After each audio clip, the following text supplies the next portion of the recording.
പുട്ടും പയറും, വൻപയർ മെഴുക്ക് വരട്ടിയും പുട്ടും ഇന്നത്തെ ബ്രേക്ക്ഫാസ്റ്റാണ്.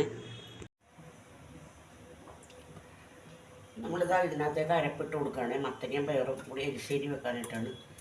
അപ്പോൾ അരപ്പിനകത്ത് തേങ്ങ, ജീരകം, നല്ല ജീരകം, വെളുത്തുള്ളി, ചുവന്നുള്ളി, ഒരു ചെറിയ 2-3 അല്ലി, പിന്നെ വേപ്പില, ഇതെല്ലാം നല്ല വെണ്ണ പോലെ അരച്ചിട്ട് അതിനകത്തേക്ക് ഇടുക.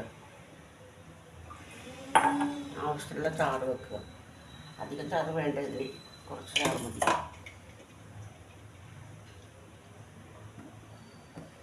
അപ്പോൾ ഇങ്ങനെ തിളക്കുന്നതിന് മുമ്പ് നമുക്ക് ആക്കി വെക്കാം. പിന്നെ ഉപ്പൊക്കെ ഒന്ന് നോക്കണം. ഉപ്പ് കറക്റ്റാണ്. കടുക് തളിക്കാനായിട്ട്